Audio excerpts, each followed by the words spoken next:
Anyway, so I'm starting recording now. Yep. Okay, and I think I'm going to go to a PowerPoint. Well, I've got a screen share first. Hang on, let me see. Screen share first. And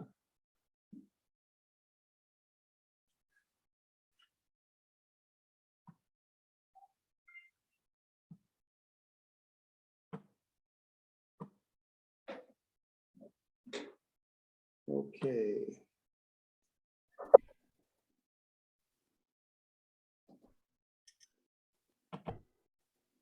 Hopefully you can see that.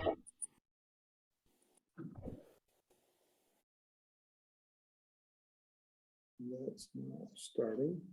Yeah, your screen's there. Now it's not. Now it is. Perfect. Okay. If you've got a comment, go ahead and turn your mics on. Otherwise, maybe turn them off in case we get feedback. I don't know if you're on or whatever. That's good. Okay. So anyway, biblical Hebrew. This picture is a picture of one of the oldest records we have in Hebrew. It's from the Dead Sea Scrolls found just after the life of the Savior. So it's almost 2,000 years old and written on lambskin. Is that pretty easy to read that? Kind of hard to pick that out. So anyway, but that's what Hebrew looks like. This is the beginning of this, and the very top up there, I don't know if I stand up and point to it, you can see it, probably not. So anyway, Hebrew is read not left to right, but right to left. And so this is the very beginning. The biggest letter you see in the top right-hand corner, it's the third one over. Can I use my arrow? Can you see that there? Is that, nope. Shows on my screen, but not on yours. How about over here? There we go. Okay, right there. You see that right there? Oh, yeah. Okay, that little one right there, that's the like a capital B. Anyway, okay, this is Baroshit bara Elohim et hashamayim ve'et haaretz, which means in the beginning God created the heavens and the earth. So that's the beginning of Genesis. So this is where we're starting, and what you're seeing up there, those are all Hebrew letters. You'll notice on the bottom right and left, you see a bunch of funny looking symbols. There's no dots and dashes above or below it, but there are in the one up here where I just read. And that was because the Masoretes, well, Hebrew is written with 22 letters. They're all consonants. There's no vowels written because you can just read it and understand what the vowels are supposed to be, at least if you're fluent in Hebrew. Anyway, and so people were doing okay and they could kind of figure out what was going on. But over time, when people became less scriptorians and they were being dispersed, whatever, the Masoretes were afraid that it was going to be lost, what things said. For example, the word melech is the word for king. Malachi is the word for queen. So the word for king and queen and kingdom and prince are all almost the same kind of word. They're very, very similar. And so if you don't know what the vowels there are, it's a total different meaning. And so they said it'd be nice to not lose the language and figure what's going on. And so they added a series of dots and dashes. Come on, welcome in. They put dots and dashes in there to represent the vowels. And so that's what we see written in there sometimes now. Again, an old script that's got some dots and dashes in there, but notice they didn't used to write it as single words. It was just one big long line. And so you weren't really sure where it started and stopped except in context. There are no periods, there's no commas, there's no exclamation points, there's no quotation marks. You just have to figure it out from what's going on. And so sometimes different translations have different things that they come up with. Okay, a little closer, you see dots and dashes above and below. Again, that was just added about 1,500 years ago. That didn't start there originally. So Dennis, what were the dots and dashes for you to help with the vowels? For vowels, yeah. So for example, we'll show more of those. For example, Melech, the king, is just MLK, but MLK can mean queen or can mean kingdom and can mean several different things. And so knowing what the other sounds go with it makes a big difference. Okay, so some things I wouldn't mind help with. So if we're starting again, we're not meeting every Thursday, but every other Thursday. Well, the second and fourth Thursdays. So there's the fifth Thursday, we don't count that one, just second and fourth. And I mentioned, I gave you some dates and I got to April and then I went to first and third. And so thank you for mentioning that. And I didn't tell anybody else, but I put the wrong date on the last two in April.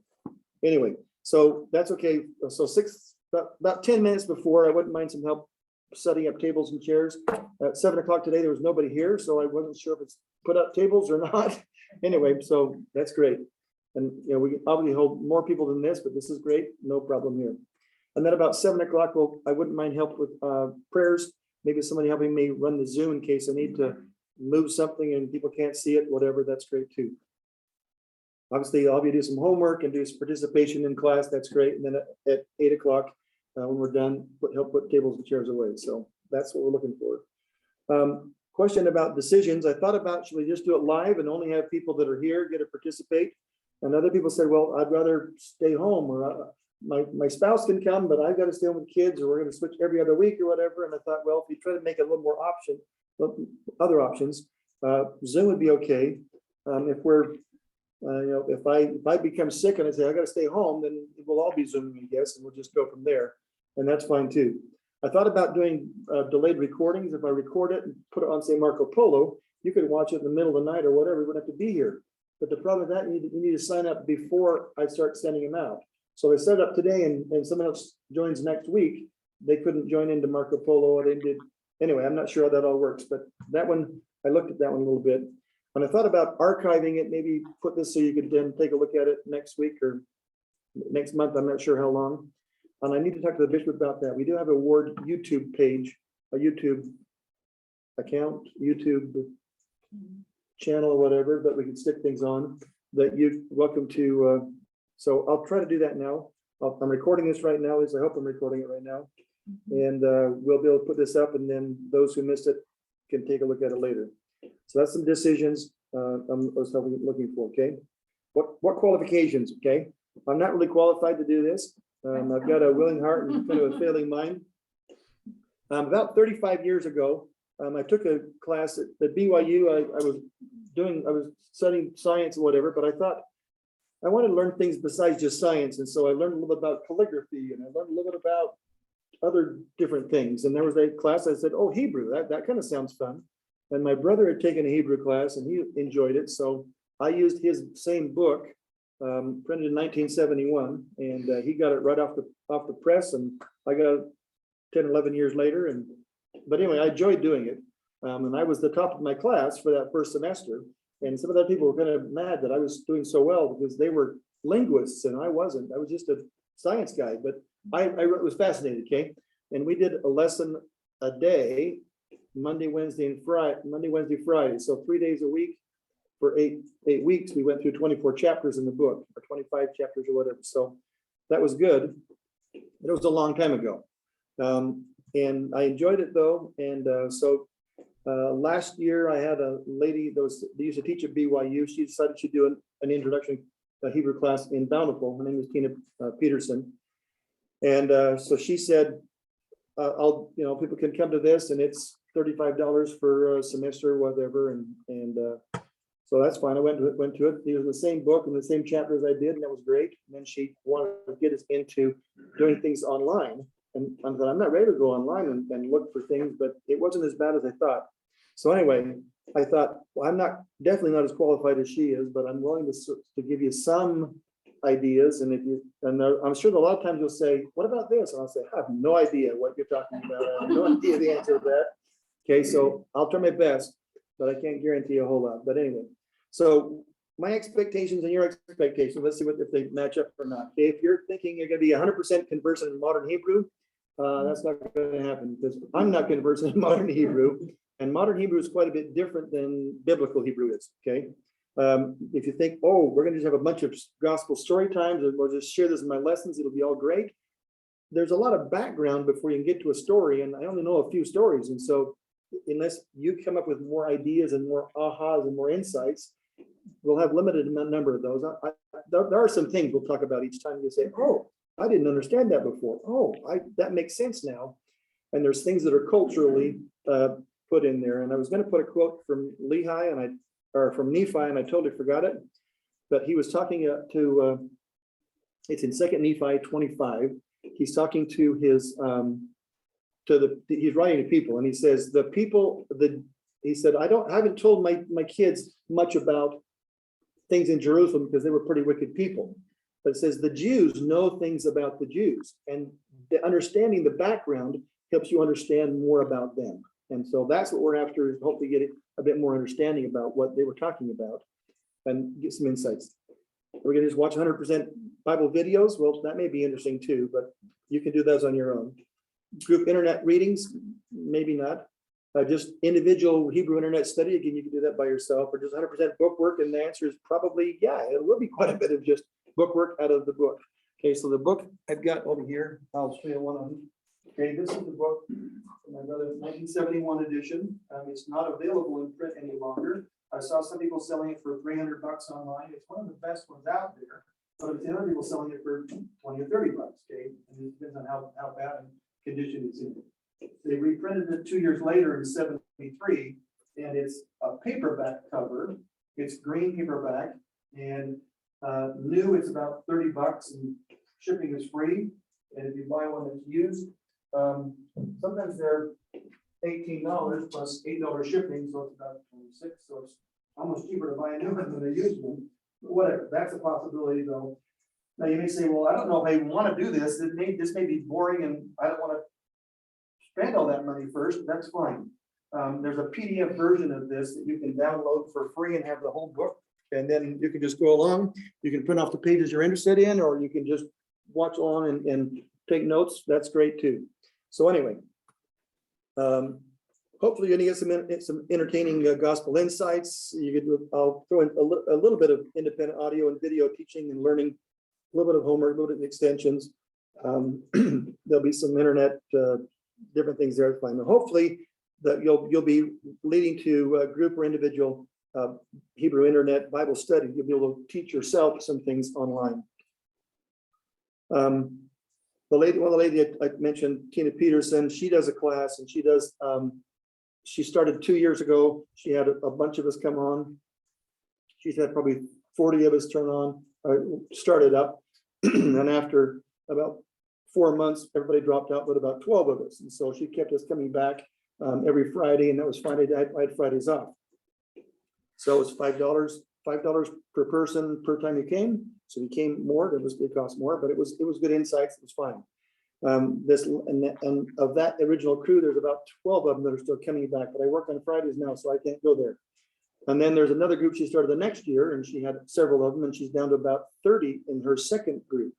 So if nothing else, you can be with me for a little while, and then you say, well, I got to go professional, and I'll go pay this lady Bountiful. And if you have Fridays and mornings off, maybe she'll have enough people that she'll do Thursday evenings or so. I don't know what she'll do, but that's a possibility in the future, is maybe something else.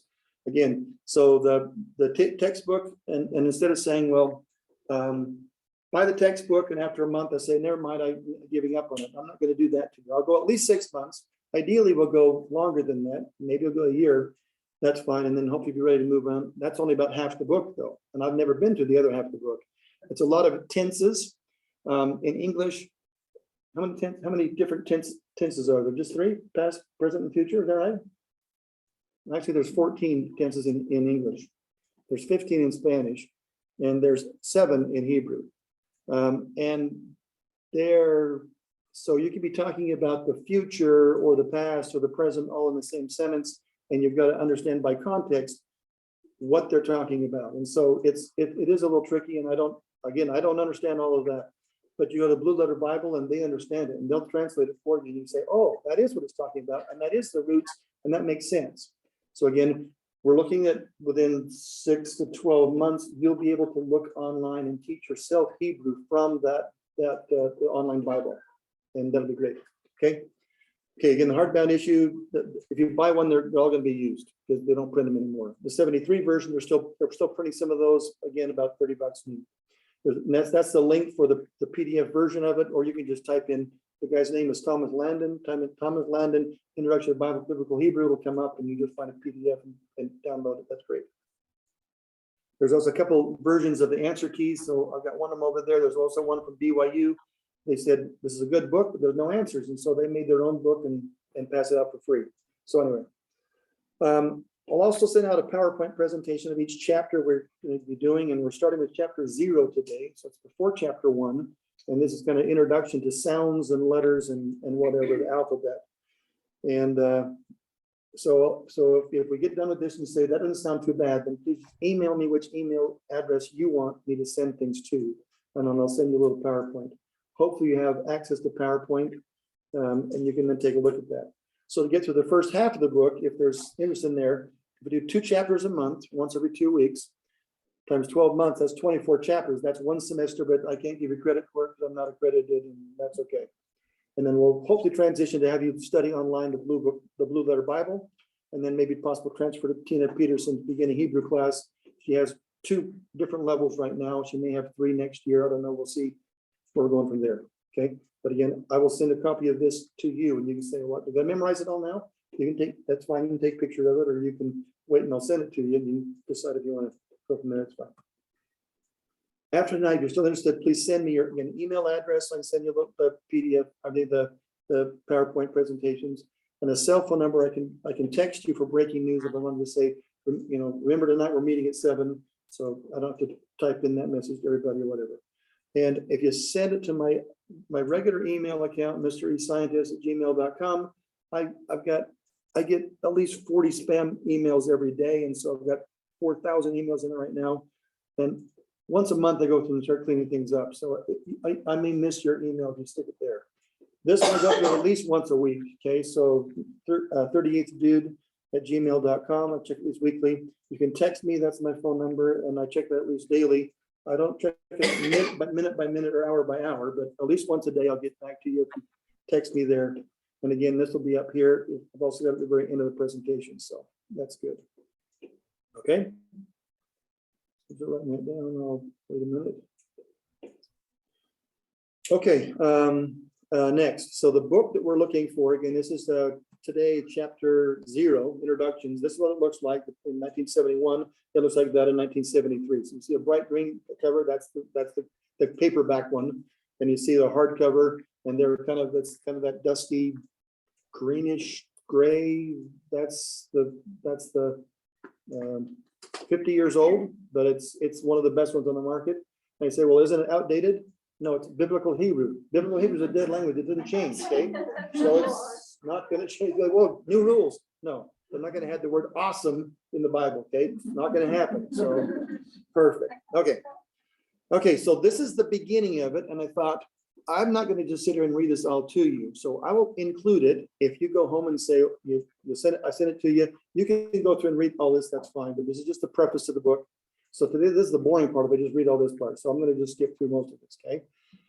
The first chapter, in fact, so the book has 20. Nope, it doesn't. It has like 50 chapters, and I think 198 concepts. So about 200 concepts. Each chapter has between 5 to 10 concepts, and so this one's going to have 11 concepts in it. Okay. So the sounds of biblical Hebrew. So understanding a different language. For example, you want to study Spanish. English has 26 letters. Spanish has 30, almost the same, but 3 of those look almost the same, like 2 L's look like 2 L's, okay? CH looks like a CH, okay? So the Nye has a fundamental thing on the top, that looks different. That's spelled, yeah, okay. And 2 R's together, that's pronounced a little bit different too. So it's very similar, okay? You can learn Spanish easy because you already know the alphabet.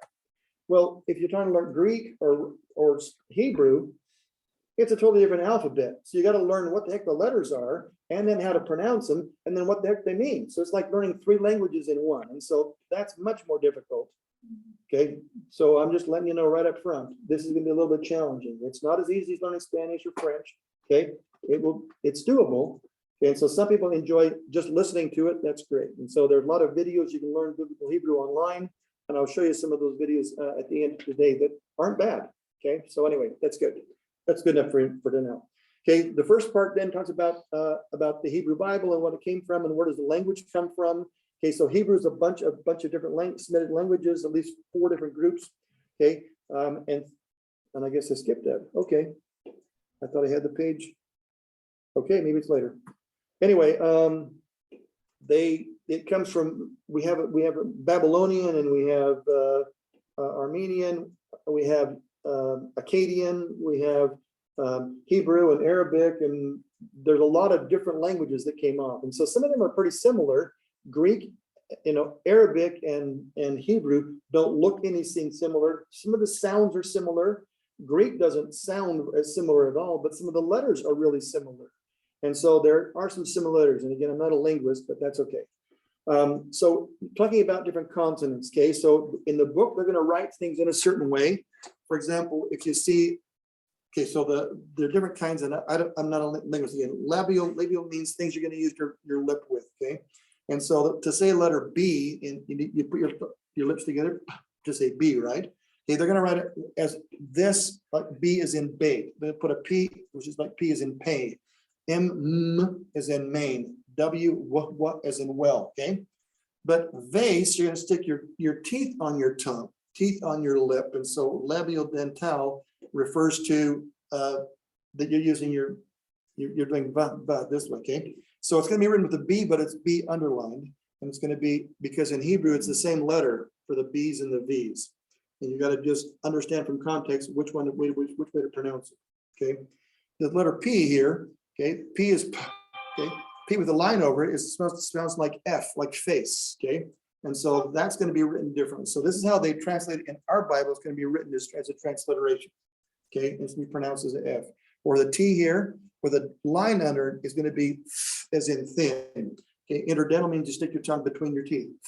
Thin and as this. Okay, so this and thin. All right, so we're okay. And again, I'm not going to go through all these dental, like T and D, your tongue goes on your back of your teeth. Alveolar, your tongue's hanging out in the middle, like S's and Z's. To say Z, your tongue's not touching anything, it's just kind of hovering. Okay, so that's what those are talking about. The next page goes on to prepalatal and palatal and velar, and there's different kind of things and how they're pronounced. Okay, there's some gutturals that we don't have in English. First of all, we have a glottal stop. A glottal stop is a letter where you stop the breath and then continue on. Okay, so there's some of those in Hawaiian, and we have a whole lot of them in English. Okay, B-U-T-T-E-R is, how do you pronounce that? Okay, and if you're in England, it's butta, and they don't pronounce the ER in the end. There's butta, and in here we say no, it's butter. There's an ER, but we have two D's, and there's written the T's. It's not butter, it's butter. Butter sounds really stupid. We say that. Where are you from? You know. Okay, so different people will say things differently, and that's fine. Okay, but in parts of England, they'll say butta, and they'll say butta, a bottle. Give me a bottle. The T's are totally gone. That's a glottal stuff. Bottle, and you can tell bottle what that is. A battle. Had a battle today. Okay, that's caught me. Yes. Okay, but that's glottal stuff is what's missing. Okay, it's like in the word Hawaii. It's Hawaii. There's a little glottal stuff in there. Hawaii. Okay, that's what a glottal stuff. And that does occur in Hebrew. Okay, it's not pronounced. There's just a pause there in the middle of the word. Okay. H's, and the last one there is we don't have like lach loman, okay, like bach, we don't have that in English. Okay, so there's several different things. There's some liquid ones there. That's great.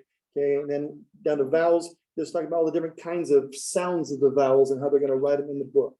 Okay, again, if you get the book, it's going to be there, and if not, we'll talk about it and go through them. Okay, we have diphthongs, words that they have two vowels together and they kind of slur together. That's pretty similar to what they are in English. And we have short vowels and we have long vowels, and that's okay too. Okay, when you get to syllables, now we're the second out of 11 sections today. Syllables, a syllable always starts with a consonant in Hebrew. Always starts with a consonant. It may end with a consonant, so it at least has to have a vowel. So if it's a consonant and a vowel and a consonant, that's called a closed syllable. If it's a consonant and a vowel and it's just open, that's called an open syllable. Okay, so a couple examples up here. We have the word for wilderness is midbar. Okay, mid, pause, bar. So there's a vowel, there's a vowel in the middle of both of those, but there's a consonant on both ends, right? That's a closed vowel, a closed syllable, and a closed syllable. So this activity was to say, draw a line between those. So midbar, you figure that, okay? Aviv is going to be, there it goes, biv is over there, okay? It means his father, okay? Devarim is going to be words. Okay, and so you say Devarim, and you're gonna identify where those are. We're not going to do that, but hopefully you're getting an idea about how you would do that. Again, they always start with a consonant at the beginning. So the B is the beginning, not the end. So it's not Deb ar im, it's de barim. Okay, and Memini is from me. Giborim would be warriors. Anyway, you can see what those are, and we're okay. Okay, we're moving on to the next one. Okay, the next part again, open and close, and you see what those are kind of like. They often have double consonants, and if you do that, you'll have, like, if there's two B's or two M's, you're going to cut between those. That's where it divides. And for example, a long end in English, the word meanness has two N's in the middle. Meanness, we don't pronounce them meanness. It's meanness, but we kind of hang on to it a little bit longer, as opposed to the word any. Any, that's a short N, right? Any versus meanness. See it longer. In the Hebrew language, it's a little bit longer if there's two consonants together the same than if it's just one. All right, stress. Normally in Spanish, for example, this accent, if it's not written in, it's always on the second to last syllable, unless the word ends with a D, R, or an L. D, R, L, yes. Everything else, it's always on the second to last syllable. In Hebrew, it's always on the last syllable, unless you know otherwise. And so in the book, if it's not on the last syllable, they'll mark that it's on the last syllable. Okay, so for example, in the ultimate stress on the last syllable, okay, davar is going to be word. Devarim is going to be on the last. Okay, Navi, prophet, is going to be on the last syllable. But penultimate means the one before the last, the second to last. Okay, Melech is on the one before. Okay, Melech is for king. Laila is night, and the Hoset is the word for, and the Hoshet is the word for bronze. Okay, so they're going to mark them if on a penultimate, and they won't, if it's not marked, assume it's on the last syllable of the word. Okay, stress. Enough stress. Okay. In the 22 letters of the alphabet, there are some that get doubled, and they put a dot in the middle, and it's pronounced a little bit differently. So it used to be pronounced differently.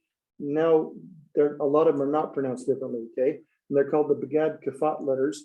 Begad Kafat because letters B, D, G. That's Begad, and Kafat is a P, is a K, a P, and or a P, F, and a T. So Begad Kafat refers to those. They can be doubled. Okay, like Malki, Maikim, or Melech. Okay. Anyway, enough on those. This is the part that gets really boring really fast. And so if you want to read it, you're a linguist, there's a lot of good stuff here. And if you're not, then you can skip through this. That's great. In fact, when I got my book, my brother, he wrote omit on this part. Like, don't read over this. It's not worth going through. Okay. So again, this is that we're going to know this. Okay.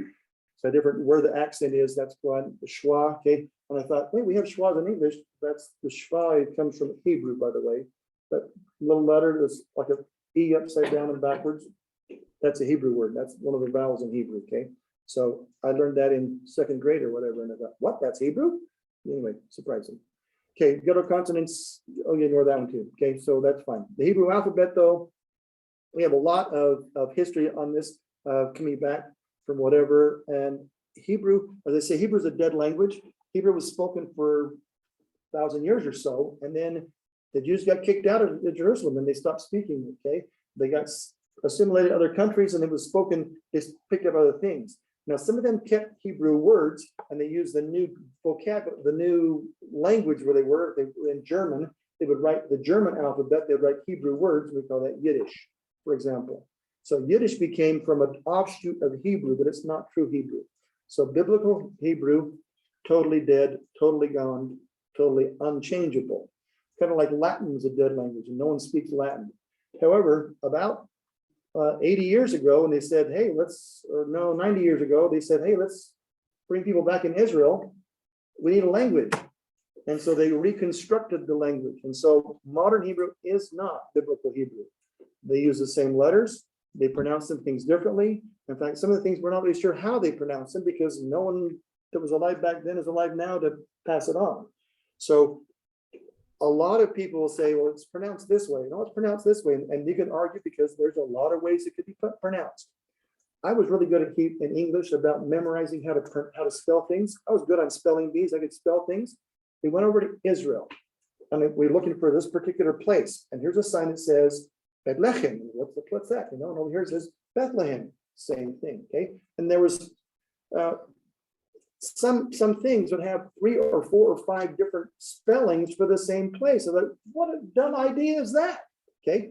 They were transliterated from Hebrew into English, and transliteration is making things kind of similar. For example, the word Hanukkah, there's at least 5 ways to spell Hanukkah. Hanukkah in Hebrew is Chanukah. And so it's spelled with a CH, Chanukah, by some people, and others just have it with a capital H, Hanukkah. And some put an H on the end, and some put a double K in the middle. And those are all correct because it's not really an English word, it's a Hebrew word. So anyway, it's like, what the heck? Who can keep track of all these different things, and who's really right? Well, the Ashkenazi Jews, it says it goes this way. No, the Sephardic Jews said, no, it's pronounced this way. And so whatever, yeah, it's a lot of things have different pronunciations. And so some classes say, well, we're not pronouncing it anyway. We're just going to just read it off the book. And that's okay. You can memorize from reading, but if you say it, it helps you memorize faster. If you hear it and say it and see it, it helps you memorize faster, better. And so we're going to try to pronounce things, and we'll pronounce things a little bit differently, and that's okay. And no problem. Okay, great. So here's what some of the languages. We had some Hebrew and some modern Hebrew script came down, and Aramaic and Phoenician and a lot of other things, and that's okay. We're all over the place about where things came. So in English, 26 letters. There's about 200 to 250,000 words in the English language, depending which dictionary you look at. Biblical Hebrew, there's 22 letters, and there's exactly 8,198 words, about 2,100 roots, and that's it. It's not changing. No one's adding to the Bible. That's all there are. Modern Hebrew, there's about 33,000 words, so there's a lot more. Computer didn't appear in the Bible. The internet, not there. Hawaii didn't happen, you know, so a lot of things they had to make up. That's great. Now, Arabic has 22 letters, but they have 22, if you've seen it's all written together, they have 22 letters but they have 22 letters if it's the first letter of, they have 22 letters that they pronounce. If it's the first letter of a word, they write it differently. And if it's the last letter of a word, they write it differently. So it's actually 22 plus 22 plus 22 letters, 66 letters to memorize, but there's only 22 pronunciations because it's the same letter 3 times, depending where that letter is. But that way you can tell when a word starts and stops. In Hebrew, they don't have that. There's 5 letters that have a final one. They say, oh, that's the end of the word, great. Because sometimes they put things together like Bethlehem stands for house of bread. It was 2 words, but they kind of conjoined to Bethlehem. So Bethlehem can mean house of bread, or it can mean the city, Bethlehem. And so again, when it was first written, it was all together. All right, Hawaiian only has 12 letters, by the way, 24,000 words, kind of a fun one there. Out of the 12 letters, 5 are vowels, and only 7 are consonants. In Hebrew, 22 are consonants. Vowels are not written at all, except we now put them in little dots. At least the Masoretes did. If you look at a newspaper, they don't put them in at all. They just have just the letters, and you just have to know what to fill in everything else. So about what letters to use. When I was learning in Spanish, they said we're going to learn our abecedarios, which means that we're going to learn our ABCDs. I thought ABCD, what is that? That's like 4 letters. In English, it's only our ABCs, 3 letters. That's better. But I found out in Hebrew, it's Aleph Bet. It's just 2 letters. And from that, at the same time, we had Alpha, Beta was Greek alphabet. Okay, so alphabet's only 2 letters. Well, that's even better than 3 letters, our ABCs, right? So the word alphabet or Aleph Bet is the Hebrew version of their alphabet. Okay, and here, so we can see what the letters look like, how they're written in the book, and how they're pronounced. If you understand the phonetic language over there. Okay, and again, I've got several of these different versions. You can see all of the letters up. This is the end of their. That's all 22 of them, and some of them again have with a dot in the middle. So this is pronounced like a P. This is pronounced like an F. And these are the ones at the end of a word. They'll have a little different spelling if it's on the end of the word, a longer tail in most cases. In mem, it's not, but it's just closed off. So that's okay. So this is the 22 letters. That's kind of exciting. These are the 12 the 9 or 12 different vowels that they've added, dots on the top or underneath them. And we'll talk about what some of those are. There's a schwa up there on the top. Okay, so on this page, it's got the base letter. And again, the dagesh is the ones that have a dot in the middle. And again, that's the bagad kafat. So this is like the B, the G, and the D. I'll have a second one that has a dot in the middle of it. And they're pronounced a little bit different. Okay, for example, the one with the dot is pronounced B like boy, and the other one is pronounced like V like vine. So a B versus a V. Okay, in the go with or without dot, they're written differently and they were pronounced differently probably, but we don't know how. So we just pronounce them both the same now. Okay, in the case of dog, one is with D, and this is like a TH. Okay, and so for example, if you speak Spanish or you hear people speak Spanish and say Feliz Navidad, and they say dad, people speak Spanish don't say that, they say dad with their tongue. Okay, it is Navidad. Okay, that's what they're looking for this one, and we say dad, and they're like, oh, that's a gringo. Okay, because that doesn't sound right, but they do both of them in Hebrew. Okay, all right. Kai, this one over here is K like a K, and this one is Bach, like Bach, you know, like you're clearing your throat. All right, here's the other half part, and then we have two more that we get to that, and then we have more that have an ending letter that's written a little bit different. Okay, so the letter sounds like M is in mom, N is in noon, no, S is in sun, a couple of different S's. We have this one over here has a dot on this side. It's an SH like sheen, and over this side it's an S as in the word seen. So seen or sheen, and that can make a difference also. We have two different kinds of T up there. Anyway, so this is the writing page, and I'll send this out with you, and I've got it for you now. And you can practice writing these if you want to over the weekend. Over the week, that's great. This is your homework. No problem there.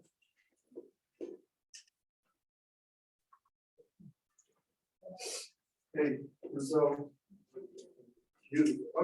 so the letter, okay, the first letter, in fact, if you want to make notes on this part, that's fine. If you want to practice, that's good too. So this over here is the letter Aleph, and looks kind of like an X. It's pronounced Aleph, and it's not pronounced at all. It's a silent letter. It's a glottal stop. Okay, if you're writing it by hand, writing by hand, it's going to be kind of like an X over there. So you're going to practice writing that on that paper. That's great, no problem. Okay, the next one is one of the Bagad Kafat. So it's going to have a B. B is in boy, is going to have the dot in it. The V is in vine, is going to have this one. So you can write them, looks kind of like that. So that's what those would look like. The next one, Gimel. G is in girl. Okay, it's like the word in the word camel. Camels is gamal. So that's the word for that in that. Okay. D is in door. In fact, the word dalet means door in Hebrew, and that doesn't look much like a door. But anyway, that's what that's symbol for a door. Okay, the next one is hey. Hey is in house. It's kind of like the letter H. Okay, doing okay so far? All right, the next one is Vav. And Vav is in vine.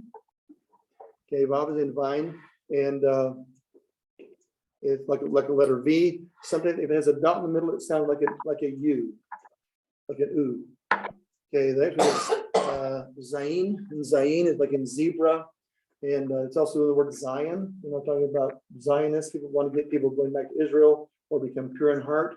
That's what we're talking about. That's a Zion. Okay, the next one is Chet, okay, like in Bach. Okay, go ahead and say Chet. Everybody try it again, Chet.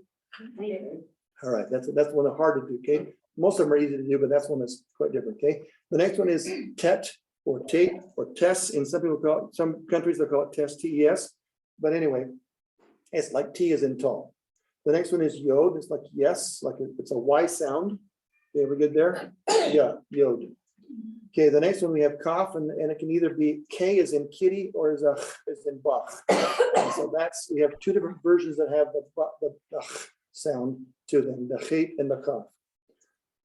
Good there, and that's halfway through. Now, so you understand that this isn't separate letters. This is number 2, and that's also number 2. This is number 11, that's also number 11. Out of 22 letters, that's half of them. Okay, we'll talk next time about they also have certain values. Okay, so besides using numbers, they can also use letters to mean values. We'll talk more about gematria next week as we go through those. Okay, but this is the first through 10, and then for 11 you do a 10 plus 1. To do 12, you do 10 plus 2, then 10 plus 3, and then here's the 20. All right, moving on. Okay, the last half of the alphabet, okay, Lamed. Okay, Lamed is L is in look. Okay, Mem is in moon. It's the M is in moon. Noon is like now. Samech is one of the two ways they have an S. Samech is here, and it's also right down here. We have Sheen and we have Seen. So the bottom one is also an S. It'll look like an SH. Ayin is a silent letter, has no sound itself, but it'll have a vowel written in with it. Then that would have the vowel sound. Okay, we have a capital. We have a dot is the P sound, as in park, Mr. Park, and when it's empty is going to be F as in food. Okay, the next one is Tsadi. Now we don't have a TS in English. Okay, Tsadi is kind of like the word let's, or in nuts, or in pizza. It's that, okay, pizza. Okay, it's not pizza, it's the pizza. Okay, it's like a T and S. Okay, the next we have a K sound is kof, and it's just a K. We have reish, and reish is at the back of your throat. If you want to say reish, that's fine. For example, the word for mountain is har, okay, H-A-R, har, or they will say it how, and it's hard to say that in the back of your throat, how. Okay, in the plural it's harim. Okay, so if I try to say harim, so what do you think about harim? That's it. Okay, that's mountains. Okay, and over in Israel, there's a little mountain, a little hill. The word har means hill, and there's a hill called Megiddo. You may have heard of Har Megiddo. Okay, it be a famous battle at Har Megiddo. That's the Hebrew word. Okay, but in English it was translated not Har Megiddo but Armageddon. Heard of that before? Okay, that's one of those things like, wait a minute, that's a Hebrew word? Yeah, but it got translated or transcribed rather as Armageddon instead of Har Megiddo. And we know exactly where Har Megiddo is. So we're just waiting for the war to start. And be careful, okay? Now you can repent before then, that's okay too. All right, so we have seen and sheen and seen, and then we have tav. Okay? Any questions on any of those? All right, so it'll be a quiz next week. Not really. Okay. But again, the more you learn, now this book we're going to go through, they will have the Hebrew, but they'll have the English transliteration. Okay. And so some people say, oh, that's too hard to do. That's great. If you want to just look at the English transliteration, you'll be fine for about half the book. And then it just goes back to the Hebrew part. Like, wait a minute, where did that start? I can't read that anymore. So that's okay. The more familiar you are, the better. So you want to practice learning those, that's great. You want to make flashcards, that's great. You want to look at some of the videos on the line, that's great. You want to just wing it as we go along, that's great too. Okay, no grade here, no home, that's great, no problem.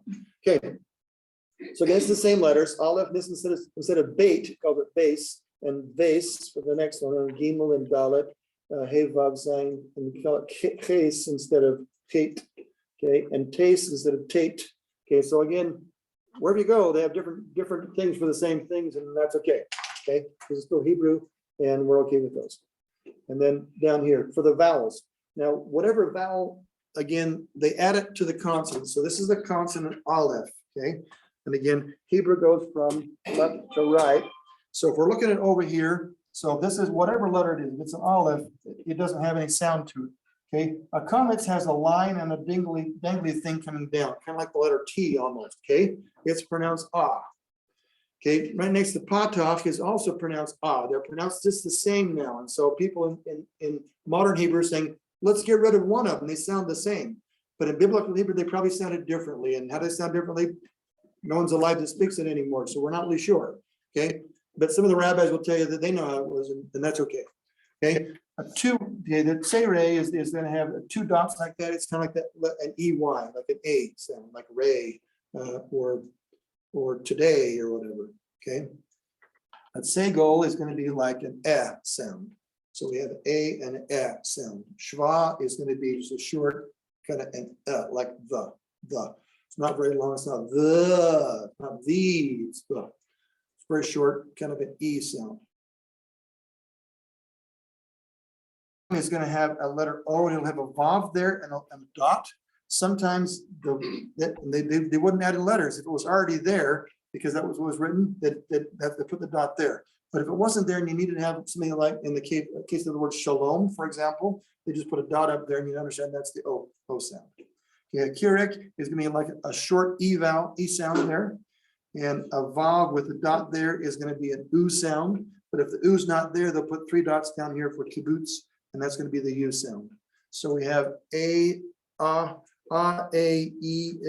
o, and oo. So we have pretty much the same vowels we have in English. Okay. And when you can pass out the other papers, that'd be great. Okay. So I do have another copy that has a different version of kind of what you saw, different letters. And again, you say, well, that's looks a little different. But that's pretty similar.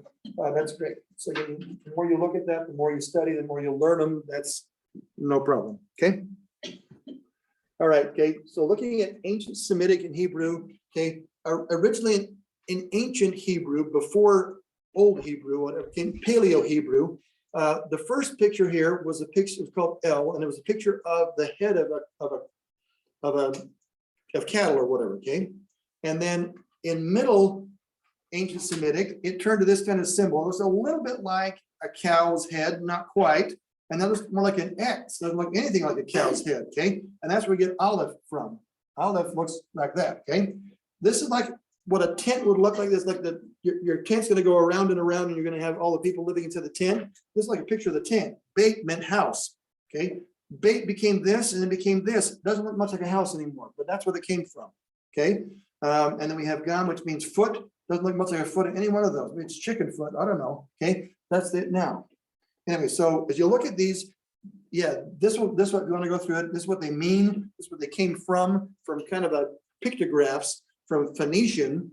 Okay, and so what we got? Okay, so one of those, for example, means nail. That looks kind of like one of the letters up there. Okay, and that's what we're looking at. Okay, the vav looks like that. Okay, this means a tent peg, vav. Okay, and it means to add. It means to secure, and it means a hook. Okay, and there's some symbolism both in Jewish mythology as well as in the temple about nails. Okay, anyway, enough on that. Okay, there we got other things. Okay, this one you just already got. It again, it has the same letters, and again, olives on that side because they read left to right, not right to left. No, they read right to left, not left to right. And not only do they have the kind you normally see in books this way, but they also have the script, like the cursive. Okay, these are the cursive letters. So we have Aleph, and then that's Aleph. There's Beit, and there's Beit, and there's Gimel, and then Dalet, and that's the cursive version. Okay, the script version and the cursive version. Okay, but you see through those. That's great. Okay, and then the Nikadias, these are the different kind of vowels. Okay, and their kind of pronunciations, the U, O, A, etc. Okay. Okay, so if you were to go through, so I've got a link here that's going to Aleph Beit trainer to help you make your own flashcards. It will show you how to pronounce each one of those. We're going to practice them, 2 minutes a day for the next 2 weeks. You'll know all of them hopefully in 2 weeks. Because eventually, if you want to look up something in the blue letter Bible and you say, I want to find out what does this word mean, you got to be able to know what the alphabet is to find it. You just can't open them and say it's going to automatically, the word yellow is going to be right there, right? You need to start with yod, which is way back here, and you're going to have to figure it out. Anyway, great. Couple introductory Hebrews. This one that goes through how to draw the alphabet, the letters and the vowels, and one Aleph with Beth. It was kind of cute. It was like the ABs. Okay, it's a girl. Her name's probably not Beth, but in the movies it is. She has 155 lessons, and let me say, I don't learn as well out of a book. This is a great thing. I'm going to share maybe a minute or so out of this one so you can kind of get an idea what that's like. All right. And this is her. And I don't want to play the video yet. Okay. So after the night, if you're interested in continuing, if this wasn't too boring, please send me your email. So I put it on the list, cell phone number. Okay. Email me, and that's the wrong number. It's a 385, not 395. Anyway, the rest of it's fine there. And I'll change that before I send it out. Then that was probably good enough. Okay, so What was the number? 385. Yeah, 385-394-8746. That's my cell phone number. So, all right, I'm going to end the slideshow here now. Maybe. Or then I've lost my cursor. There it is. All right, and I'm going to hopefully find the other part over there. Okay, so this is the Aleph Bet trainer. There's one of the links that was just on there. Okay, so this is the one that just has the letters and it just says the names out loud. Oh, no, it's not. Oh. I bet I'm getting reverb here.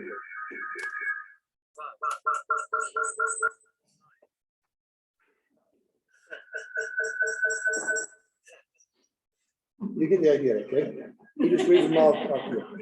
Okay, so he just reads them out. It goes over and over again, okay? And again, there's a final version, okay? So mem looks like this. At the end of the word, it looks like this, okay? And Sadi looks like this, and Sadiq looks like this if it's at the end of the word. So again, there's 5 of them have special word, special endings. So it's not really 20. It looks like 20 instead of 25. 22. It looks like there's 27 letters. Those are just the final ones. Okay, good then. Next, instead of Aleph Bet is this one, and maybe I'll just show you not put the sound on because it'll do the same thing. This is a 37-minute one. Oh, so he's putting up there. That was the Zion, okay, and he's going across these one at a time. Next one is the Chet, and he draws it across this way. It tells you how to draw. It looks like that one's printed. If you're drawing it, okay, one across this way and then one down this way. That's how you block letters. And so he's showing you how to do it. And again, if you want to learn it and say, I need more practice, this is a great way. It's kind of like a slideshow or whatever, that's fine. And he goes through all of the consonants, again, the 22 consonants, and then eventually get at the consonants, we get over to vowels. And so he goes through the vowels also on those and how those, what they sound like, and that's great. So again, if you want to do that, that's wonderful. That's homework. If you want to take care of that, that's great. I got the link on there. Liberty Mutual, no, forget them. All right. Then this one is the one I just already talked to you about, the Aleph Bet, and she goes through a bunch of different things, okay? And she shows, well, maybe I'll put the sound up on this one. Get away from that over there. Okay, so anyway, it starts off, and this is the Aleph with Bet, or Beth. Wait a minute, I got something else still on, don't I? Stop.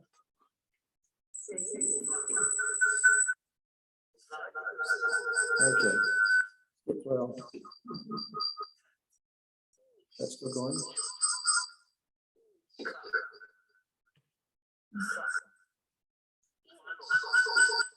Okay.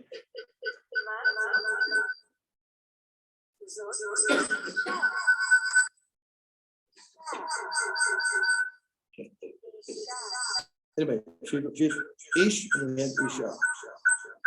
I'm gonna turn it off. Okay, so this is Isha, that's fine.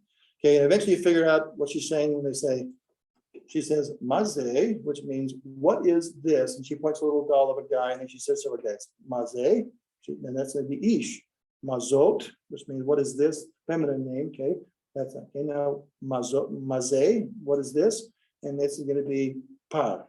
That's a male cow, which let's just show a female cow, Para.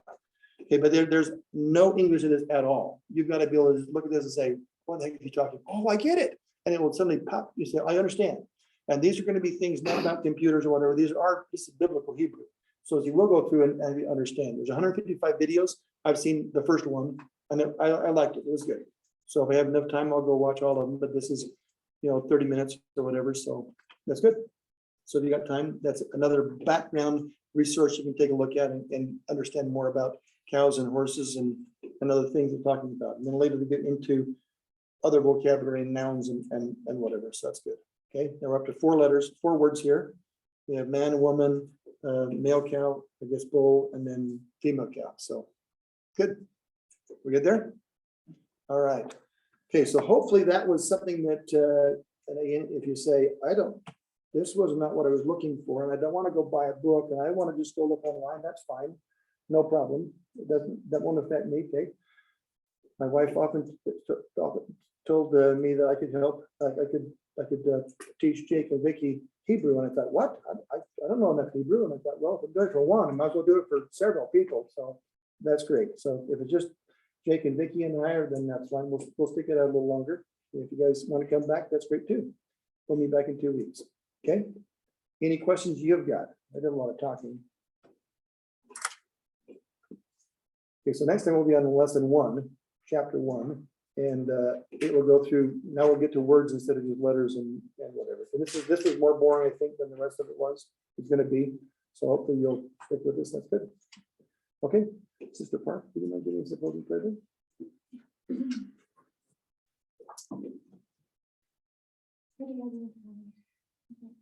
For this time and opportunity to come here and be able to be together, start learning some biblical Hebrew and be able to hopefully will have thy spirit to help us learn and understand better thy scriptures in this wonderful language. And thank you so much for the lyrics and the kind of use of words. Please help us to travel safely home and to have thy spirit to guide us. In Jesus Christ. Amen.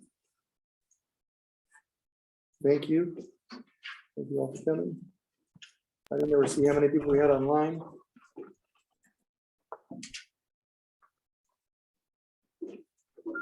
Maybe just 2 other people, looks like. Actually, Julie's here too. Yeah, I'm Yeah, right 3. here. Great, okay. All right, so that's good. Hopefully that made some sense. Thank you all for coming. I'm gonna turn off the recording now, I hope. Okay, I do this one. If you want to put chairs away, that'd be great.